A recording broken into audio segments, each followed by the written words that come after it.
मंजिल मिल ही जाएगी भटकते हुए ही सही, गुमराह तो वो हैं जो घर से निकले ही नहीं। मैं जॉब छोड़ के घर पे आके बैठ गया। जब मैंने ये फ़ैसला किया कि मुझे यूपीएससी की तैयारी करनी है, तब उस फैसले में बहुत सारे बैकग्राउंड क्वेश्चंस थे। क्या मैं उस अपने मोमेंटम को बरकरार कर पाऊँगा? क्या मेरा अभी भी पढ़ाई में इंटरेस्ट है? क्या मैं अभी भी किताब के साथ घंटों बैठ सकता हूँ? तैयारी का फ़ैसला करना एक बात होती है, तैयारी में सक्सीड हो जाना एक बात होती है। जब मैं यूपीएससी बोर्ड मेंबर्स के सामने प्रस्तुत हुआ तो उन्होंने मुझसे पहला सवाल ही किया कि आपको शेर व शायरी काफ़ी पसंद है, तो माहौल हल्का करने के लिए कुछ मोटिवेशनल आप कुछ 2 लाइनें की कविता सुना दें तो अच्छा होगा। तब मैंने उन्हें कहा था कि तय करता है हौसला कि जज्बा क्या है, शक फिर सारे किनारे हों ही जाएंगे। तुम निकलो तो सही मंजिलों की तलाश में, जुगनुओं की मंजिलों तक इशारे हों ही जाएंगे। नमस्कार, मेरा नाम दिव्यांशु है। मैं अभी इस वक्त असिस्टेंट डायरेक्टर हूँ ministry of skill development and entrepreneurship में। मैंने यूपीएससी का एग्ज़ाम 2018 में ऑल इंडिया रैंक 89 के साथ क्लियर किया है। आज जोश टॉक के इस मंच से मैं आप सभी के साथ अपनी यूपीएससी की जर्नी और प्रिपरेशन स्ट्रैटेजी शेयर करना चाहता हूँ। ये बात कहना कि मैंने यूपीएससी निकाल लिया और यूपीएससी वास्तविक में निकालने में एक बहुत बड़ा गैप होता है। जो गैप जिन्होंने निकाला है वही समझ पाते हैं। हम दूर से जब लोगों की कहानियाँ सुनते हैं कि उसने यूपीएससी निकाल लिया, तो हमारे मन में एक प्रश्न उठता है कि उसने ऐसा क्या किया होगा जिससे उसका यूपीएससी क्लियर हो गया। तो उस विषय में मैं आपको कुछ अपने सीक्रेट्स बताना चाहूँगा। चलिए स्टार्ट करते हैं मेरे पर्सनल जर्नी के साथ। मैं बिहार से बिलोंग करता हूँ और मैंने अपनी एजुकेशन जो है वो दिल्ली से करी है। स्कूलिंग के बाद मैंने Delhi College of Engineering join किया, जहाँ मैंने मैकेनिकल इंजीनियरिंग को as a option subject select किया। मैकेनिकल इंजीनियरिंग में मतलब लेने की वजह थी कि उसमें मेरा इंटरेस्ट था। कॉलेज समय से मुझे लगा कि मैं मैकेनिकल इंजीनियरिंग की फ़ील्ड में कुछ करूँगा। मेरे पिताजी गवर्नमेंट सर्विस में थे, तो प्रयास ये था कि गवर्नमेंट सर्विस को ही ज्वाइन किया जाए। लेकिन कॉलेज में ऐसे हालात होते हैं, तरह तरह के बच्चे होते हैं, जहाँ सबके एस्पिरेशंस अलग अलग होते हैं। तो उनके एस्पिरेशंस को देख करके हम भी अपने एस्पिरेशंस को मोल्ड करते हैं। तो रियलाइज़ हुआ कि गवर्नमेंट फील्ड ही सब कुछ नहीं है। गवर्नमेंट फील्ड के अलावा भी बहुत सारे ऑप्शंस एज करियर अवेलेबल रहते हैं। तो इसमें ये हुआ कि कॉलेज में प्लेसमेंट्स होती थी, तो कॉलेज में काफ़ी कंपनियां आती थी। तो हमने भी सोचा कि चलो कंपनियों में बैठ के देखते हैं, क्या पता अच्छी जॉब लग जाए। तो वहाँ पे मेरा ट्राइडेंट ग्रुप में सिलेक्शन हो गया। वहाँ पे 15 लाख का पैकेज था। तो घर पे मैंने बताया कि 15 लाख का पैकेज लग गया है।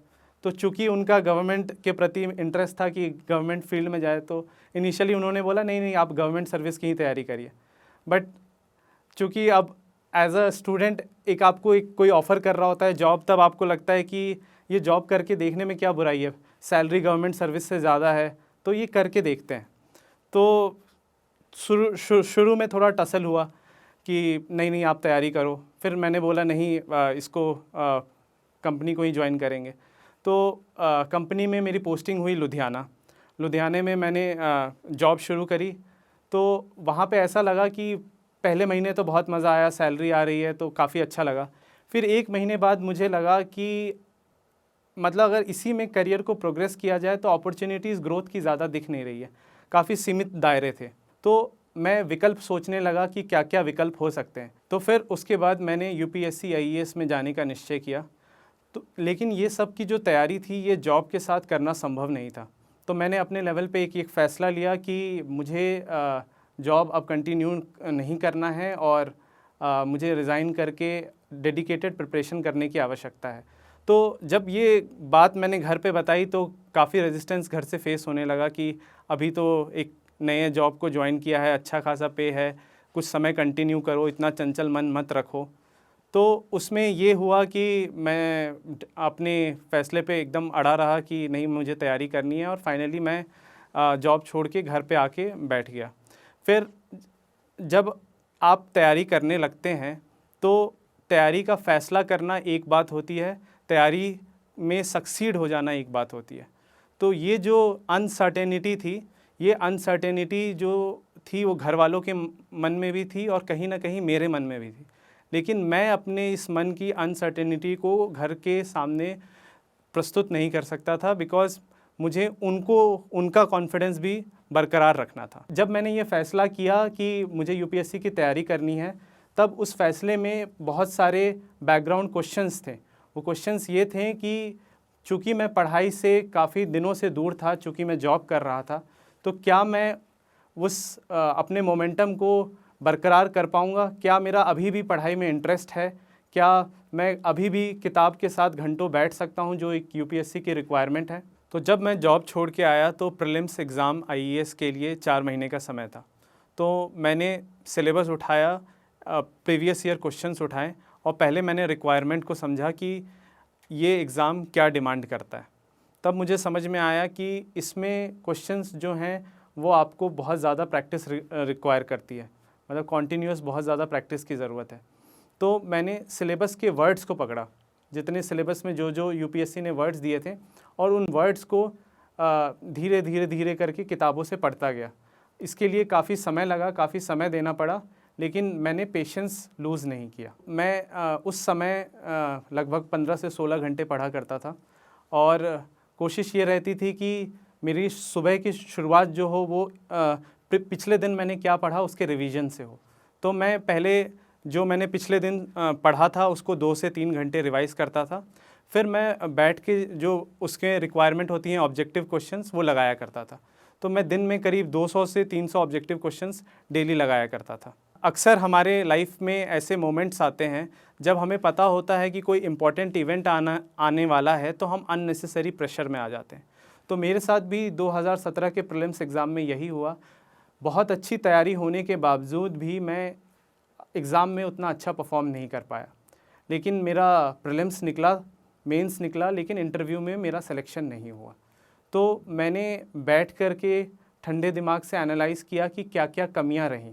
तो मैंने ये पाया कि मैं इम्पॉर्टेंट मोमेंट्स में काफ़ी ज़्यादा प्रेशर में आ जाता हूँ। जो सवाल करने में मैं घर पे आराम से कर लेता हूँ, वही क्वेश्चन मैं एग्ज़ाम में गलत कर देता हूँ। तो मुझे ये समझ में आया कि ऐसे मोमेंट्स में आपको बिल्कुल कूल हेड रखना होता है, आपको अननेसेसरी के प्रेशर में नहीं आना होता है, और इसको डेवलप करने के लिए ये ज़रूरी है कि आप एग्ज़ाम एनवायरनमेंट घर में क्रिएट करके बहुत ज़्यादा प्रैक्टिस करें। जब आप ऐसा करते हैं तो एग्ज़ाम में आपको ऐसा लगता है कि आप घर जैसे ही माहौल में एक नॉर्मल टेस्ट दे रहे हैं। तो जब मैंने अगले साल उस एग्ज़ाम को क्लियर किया तो मैंने घर में ऐसा एनवायरनमेंट बनाया कि मुझे हर पल ऐसा लग रहा था कि मैं यूपीएससी का आईएएस का एग्ज़ाम ही दे रहा हूँ। प्रीलिम्स के रिज़ल्ट के बाद मेंस के लिए 4 महीने का समय था। तो मैंने खुद से ये सवाल किया कि क्या मैं मेंस के लिए भी अब तैयार हूँ। प्रीलिम्स में ये होता है कि हमें ऑब्जेक्टिव क्वेश्चंस होते हैं, 4 ऑप्शंस होते हैं, उनमें से एक ऑप्शन को सही सेलेक्ट करना होता है। तो उसको करने के काफ़ी तरीके होते हैं। अगर आपने अच्छे से तैयारी करी है तो एलिमिनेशन के थ्रू भी ऑप्शंस को सही सेलेक्ट किया जाता है। लेकिन मेंस का रिक्वायरमेंट कम्प्लीटली डिफरेंट होता है, जहां आपके सामने क्वेश्चंस होते हैं, लंबे क्वेश्चंस होते हैं जिनका आपको सॉल्यूशन अपनी हाथों से लिखना होता है, काफ़ी कैलकुलेशन इन्वॉल्व होती है, और एक क्वेश्चन सॉल्व करने में करीब 15 से 20 मिनट का समय लग जाता है। तो चूँकि मैं जॉब में था, काफ़ी समय से मैंने इस तरह की क्वेश्चंस का कोई प्रैक्टिस नहीं करी थी, तो मुझे फिर से मैं काफ़ी डाउट करने लग गया कि क्या मैं ये कर पाऊँगा। तब मेरे को एक ख़याल उस समय याद आता है कि जो मैं खुद से कहा करता था कि मंजिल मिल ही जाएगी भटकते हुए ही सही, गुमराह तो वो हैं जो घर से निकले ही नहीं। तो मैं इस लाइन से अपने आप को मोटिवेट करता था और दोबारा पढ़ाई में जुट जाता था। तो मैंने प्रीलिम्स के मुकाबले अपनी मेहनत को बढ़ा दिया था। मतलब मैंने इतने क्वेश्चंस लगाए थे कि मेरे हाथों पे पूरे पेन के निशान होते थे कि, और मैं हाथों को देख के काफ़ी प्राउड फील करता था कि आज मैंने काफ़ी पढ़ाई करी है। तो ये करते करते मेंस का भी समय आ गया। मेंस में भी मैंने मतलब जिस तरीके से तैयारी करी थी उस तैयारी को मैंने पेपर पे उतारा और मेरा सिलेक्शन इंटरव्यू के लिए हो गया। यूपीएससी के इंटरव्यू के दिन मैं यूपीएससी ढोलपुर हाउस पहुंचा। वहाँ मैंने उन एस्पिरेंट्स को देखा जो मेंस एग्ज़ाम क्लियर कर रहे हैं, तो उनको देख के एक पल के लिए मन घबरा गया कि ये सभी भी मेरी तरह मेंस एग्ज़ाम क्लियर करके आए हैं, ये सब बहुत टैलेंटेड हैं और इन सब में 2/3 को सेलेक्ट नहीं किया जाएगा। तो मन में ये सवाल आया कि क्या मैं उन 1/3 जिनको सेलेक्ट किया जाएगा उनमें आऊँगा। तो जब मैं यूपीएससी बोर्ड मेंबर्स के सामने प्रस्तुत हुआ तो उन्होंने मुझसे पहला सवाल ही किया कि दिव्यांशु, आपकी हॉबी में है, आपको शेर व शायरी काफ़ी पसंद है, तो माहौल हल्का करने के लिए कुछ मोटिवेशनल आप कुछ 2 लाइनें की कविता सुना दे तो अच्छा होगा। तब मैंने उन्हें कहा था कि विद्या धन बिन उद्यम के कहो तो कैसे पा सकते हो, बिना ज्ञान पाए क्या तुम घर घर जोत जला सकते हो। पानी यदि हो तुम्हें सफलता, मूल मंत्र मेहनत का थाम लो, यही तपस्या यही सिद्धि है, इसी आँच में तुम तप लो। पूरी होंगी सब इच्छाएं, मन चाहा सब मिल जाएगा, लक्ष्य दूर ना होगा तुमसे, जो चाहोगे मिल जाएगा, जो चाहोगे मिल जाएगा। तो जब मैंने यूपीएससी का इंटरव्यू इस तरीके से शुरुआत किया तो मेरा कॉन्फिडेंस काफ़ी बढ़ गया। फिर उसके बाद उन्होंने जो भी मुझसे टेक्निकल क्वेश्चंस मेरे सब्जेक्ट से रिलेटेड पूछे वो मैंने काफ़ी काम माइंड से उनके जवाब दिए और मैं यूपीएससी के इंटरव्यू के बाद काफ़ी श्योर था कि मेरा सिलेक्शन हो जाएगा। फिर यूपीएससी के इंटरव्यू के बाद से रिज़ल्ट के दिन काफ़ी बेचैनी से गुजरे और हर पल हम लोग यूपीएससी के साइट को स्क्रॉल करते थे कि अब रिज़ल्ट आएगा, अब रिज़ल्ट आएगा। फाइनली जब रिज़ल्ट आया और यूपीएससी की होली पीडीएफ में अपने नाम को देखा तो खुशी का कोई ठिकाना नहीं रहा। तब वो सारे मोमेंट्स जो मैंने जॉब छोड़ने से अब तक जिए थे, वो सारे हार्ड वर्क सब एक पल में मेरे दिमाग में घूमने लगे और महसूस हुआ कि मतलब ये सब जो काम किया था वो एट द एंड वर्थ है। तो मैंने Indian skill development service join किया। इंडियन स्किल डेवलपमेंट सर्विस और इंडियन इंजीनियरिंग सर्विसेज में बहुत लोगों को कन्फ्यूजन होगा कि ये दोनों कैसे अलग हैं। तो इसमें मैं आपको बताना चाहूँगा, इंडियन इंजीनियरिंग सर्विसेज जो यूपीएससी द्वारा कंडक्ट किया जाता है, ये एक एग्ज़ाम है, ये एक एग्ज़ाम का नाम है। इसके थ्रू डिफरेंट कैडर्स में आपको सर्विस एलोकेशन होती है। इंडियन स्किल डेवलपमेंट सर्विस उन्हीं सर्विसेज में से एक सर्विस है। इंडियन स्किल डेवलपमेंट सर्विसेज के अलावा इंडियन इंजीनियरिंग सर्विसेज में Indian Railways, Indian Defence Services, Central Engineering Services, Border Road Organisation जैसी सर्विसेज हैं।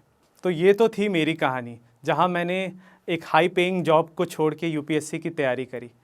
तो मैं लास्ट में जितने यूपीएससी की तैयारी कर रहे हैं उनसे ये कहना चाहूँगा कि आप जहाँ कहीं भी रह के तैयारी कर रहे हैं, जिस तरीके से भी तैयारी कर रहे हैं, या सेल्फ स्टडी से या कोचिंग के थ्रू, मैं आपसे ये अनुरोध करना चाहूँगा कि कभी प्रेशर में ना आए और हमेशा ये बात यकीन करें कि आज जो आप मेहनत कर रहे हैं वो कल किसी न किसी रूप में आपको फल देगा।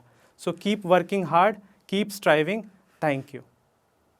हेलो एस्पिरेंट्स, हम में से बहुतों का सपना है आईएएस ऑफिसर बनना, लेकिन ये जर्नी बहुत महंगी है और इसीलिए बहुत एस्पिरेंट्स ने हमें रिक्वेस्ट किया कि क्या हम एस्पिरेंट्स को हेल्प कर सकते हैं फाइनेंशियली उनकी जर्नी में।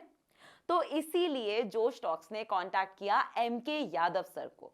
एमके यादव सर यूपीएससी के बहुत ही फेमस टीचर हैं जो दिल्ली में पढ़ाते हैं। उनकी एक बहुत फेमस स्टूडेंट रितिका मैम ने 2018 में AIR 88 हासिल किया। उनके और बहुत से स्टूडेंट्स ने जोश टॉक्स दिया है जो कुछ ही टाइम में रिलीज होगा। तो हमने एमके यादव सर को कांटेक्ट किया और रिक्वेस्ट किया कि जोश की फैमिली के लिए वो एक बहुत ही बड़ा डिस्काउंट दे पाएं, क्योंकि अभी प्रीलिम्स 2023 भी आने वाला है। हमें बहुत ही खुशी है कि सर ने जोश की टीम को इसमें सपोर्ट किया है। अब सर अपने हर कोर्स को जोश की फैमिली के लिए 20% ऑफ पर दे रहे हैं। तो प्रीलिम्स का क्रैश कोर्स आपको 15,000 का नहीं बल्कि 12,000 का मिलेगा और 2024 के लिए फाउंडेशन का कोर्स 1,15,000 में नहीं बल्कि सिर्फ 92,000 में मिलेगा, फाइनेंशियली आपकी ये जर्नी आसान करने के लिए। जोश फैमिली का ये डिस्काउंट पाने के लिए आप नीचे दिए गए गूगल फॉर्म को फिल कर सकते हैं। M K Yadav sir English medium के टीचर हैं, तो हो सकता है कि हम में से बहुत से स्टूडेंट्स जो हिंदी मीडियम से हैं वो ये स्पेशल डिस्काउंट ना ले पाएं।